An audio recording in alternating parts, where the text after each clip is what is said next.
그렇다면 이 회귀의 사례가 무엇인지 실제 한번 추측 사례를 한번 보도록 하겠습니다. 먼저 추정하고 싶은 수치가 에스티메이트이 영화관에서 개봉은 안 한 옥자가 만약 극장에서 개봉했다면 예상 관객 수는 이렇게 할 수 있죠. 그때 추정에 사용된 정보의 특징은, 즉 피처는 왓챠라는 영상 앱에서 보고 싶어요 라고 이 클릭을 하는 숫자입니다. 그러니까 인기도라고 볼 수 있겠죠. 그러면 이렇게 이미 알고 있는 기존의 데이터를 이용해서 우리는 어떤 예상을 해낼 수가 있게 됩니다.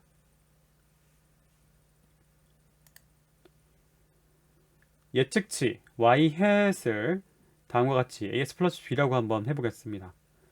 방금 전에 설명드린 거에 따르면 wx 플러스 b가 되겠죠. 자, 그리고 기존 데이터, 이 네 가지 영화에 대한 데이터가 있었잖아요. 좋아요 숫자와 그리고 관객수가 y입니다. 실제 관객수였죠. 이 보고 싶어요 x축, 관객수 y축, 이것을 회기로 한번 피팅해 보게 되는 겁니다. 먼저 f1x 이렇게 피팅할 수도 있고 f2x 이렇게 피팅할 수도 있습니다. 먼저 f1x로 하게 되면 이러한 만큼의 오차들이 발생하게 되고 결국 커스트가 계산되겠죠. 다음으로 f2x로 이렇게 추정하게 되면 이런 정도의 오차들이 모여서 커스트 추정이 될 것입니다. 그래서 선형회기라는 것에 대해서 다시 한번 말을 해보면 예측값과 실제값의 오차를 최소화하자라는 방향으로 가게 되고요. 오차의 합, 즉 우리가 가정했던 y hat 혹은 h와 이 실제값 y와의 오차가 있고 그것을 합할 수도 있겠죠. 그러나 그 오차는 이 앞서 보는 것처럼 플러스도 있을 수도 있고 마이너스도 있을 수 있습니다. 이게 참 계산하기가 어렵겠죠. 그래서 제곱이라고 하는 것을 활용하기도 하고 어떤 경우에는 절대값을 활용하기도 합니다. 우선 우리는 제곱으로부터 먼저 진행해 보도록 할게요. 그리고 이 리니어 리그레션의 학습 원리는 바로 파라미터 a, b를 구하는 것이라고 생각해야 됩니다. 왜냐하면 이런 식으로 추정값을 결정할 때 이런 a와 b가 함수를 만들어내야 되기 때문이죠. 다음과 같이 상쇄될 수 있음을 제곱의 합으로 변환한다고 말씀드렸습니다.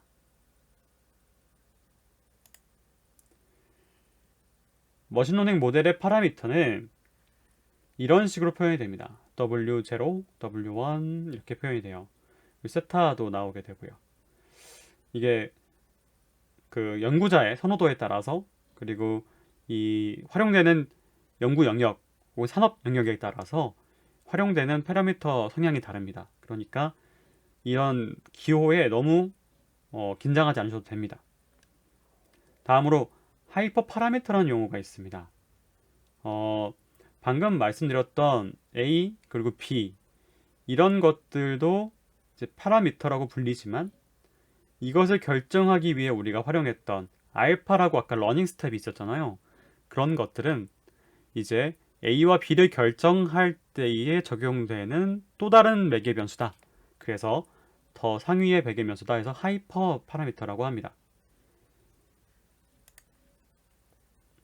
자, 그러면 왓챠의 예를 한번 끝까지 가보도록 하겠습니다.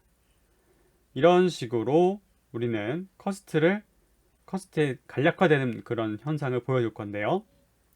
y-hat이 이런 식으로 이 w라고 부르겠습니다. w1 곱하기 실제 x 값이었죠. 좋아요. 보고 싶어요 값이었죠. 거기다가 어떤 바이어스가 들어갈 겁니다. 마찬가지로 이런 게 쭉 있게 되고 그리고 실제 관객 수가 또 y에 있게 됩니다. 그러면 우리는 y-hat으로부터 y를 뺀 것의 제곱 그리고 이렇게 각각 파라미터가 적용된 모습들을 확인할 수가 있게 됩니다. 스퀘어드 에러를 지금 구할 수 있게 되는 거죠. 그래서 이 스퀘어드 에러를 최소화하는 파라미터 탐색하게 되는 겁니다. 자, 지금까지 커스트를 구하는 방향에 대해서 방법에 대해서 말씀드렸는데, 이 커스트를 중심으로 두 가지 용어가 또 등장을 합니다. loss 펑션이라는 게 있어요. 그리고 objective 펑션이라는 게 있습니다. 이 두 가지 용어가 도대체 뭐가 다르고 뭐가 같은 걸까? 이런 고민을 저는 배울 때 하게 됐었거든요. 순 영어로만 나오는데 와닿지가 않아가지고요. loss나 커스트는 굉장히 유사한 느낌을 갖는데 또 같지 않으니까 따로 쓰는 것 같기도 하고, 그래서 우선 먼저 번역을 해보면 다음과 같아요. 분실 혹은 손실 함수라고 부를 수 있고, 다음으로 비용 함수라고 부를 수 있고, 다음으로 목적 함수라고 부를 수 있습니다. 과연 이들의 관계는 어떻게 될까요? 자, 선형 모델의 예를 들어보도록 하겠습니다. 자, 앞서서 W1과 W0를 갖고 있는 이 함수, 가설 함수로부터 실제 값을 뺀 것의 제곱, 이렇게 했었고, 그 커스트를 우리는 최소화시키기 위해 미분으로 해경했었습니다. 미분으로 해서 최소화시키는 방향으로 gradient descent였죠. 그 찾고자 하는 값은 W1, W0이었습니다. 이때 가설함수 h, 여기서는 세타라고 하는 게 들어가는데, 이것은 추후에 다시 말씀드리도록 할게요. 추정함수를 가설 하이포테시스로 부르게 된다. 그리고 loss 펑션 같은 경우에는 한 데이터 포인트에서의 예측 마이너스 실제의 차이라고 보시면 돼요. 제가 지금 이것을 조금 더 전달 잘 드리기 위해서 더 한국적 말로 표현드리면, 우리가 잃어버린 걸 lose라고 하잖아요. lost 했다. 그래서 loss, 놓친 정도를 표현한 함수라고 생각하면 될 것 같습니다. 아까 오차라고 잠깐 말씀드렸던 것과 유사해요. 그러니까 우리 캐릭터가 이렇게 움직여야 되는데 저렇게 갔기 때문에 우리는 예상을 조금 놓친 거죠. 실제 값을 놓친 거죠. 그래서 놓친 정도를 표현하고, 이것의 평균, 데이터 전체의 평균을 구하면 그게 바로 비용이 되는 겁니다. 즉, 우리 캐릭터가 좀 움직이다가 실수를 하면, 놓치게 되면 에너지를 닳게 되잖아요. 그러면 우리가 주어진 몫이 있을 텐데 그게 점점 닳아서 결국엔 우리는 동전을 다시 넣어야 되는 그런 비용이 발생하게 됩니다. 즉, 놓침이 반복되는 것을 다 더하고 평균 내면 그것이 비용으로 아예 정산된다. 이렇게 생각하시면 될 것 같아요.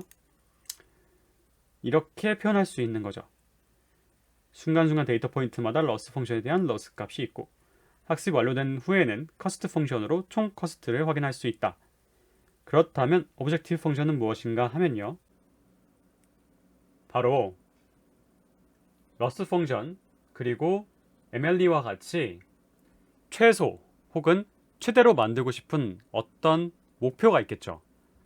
그것이 최적화를 이뤄낼 건데, 이 최적화를 이뤄내고 싶은, 옵티멀하게 만들고 싶은 목적이 되는 함수를 말하는 겁니다. 그것이 이제 방금처럼 오차가 되면은 최소화시키려고 하게 되는 거고, 그것이 오차가 아니라 뭐 가능도와 같은 것이 되게 되면 최대화가 시키고 싶어 하는 거고, 이런 식으로 어떤 상황에 따라서 목적이 다를 수가 있다. 그렇기 때문에 목적 함수라는 것이 더 일반화된 이름이고요. 그 안에서 커스트 펑션 중에 이런 뭐 스퀘어드 에러와 같이 최소화시키고 싶은 것들을 또 커스트 펑션이라고 부르기도 하고, 그렇게 하게 될 때 그 데이터 하나하나를 보면은 loss 펑션이 또 관찰되는 겁니다. 이런 식으로 사실은 약간 혼용되기도 하고, 이런 영역이나 연구자에 따라서 꼭 이렇게 말하지 않을 수도 있습니다. 그러니까 하나의 견해라고 생각하시고 이것을 중심으로 추가적으로 더 알아가시면 좋을 것 같아요. 더 해석할 때 기준이 되셨으면 좋겠습니다. 방금 제가 말씀드린 부분이 아래 영어로 이렇게 표현되어 있으니까 이것도 다시 한번 직접 독해해 보셔가지고 기억하시면 좋을 것 같습니다. 네, 오늘 강의는 여기까지이고요. 다음 시간에 이 실제 예제를 실제 코딩을 통해서 눈으로 보면서 더 설명드리도록 하겠습니다. 오늘도 참 고생 많으셨습니다.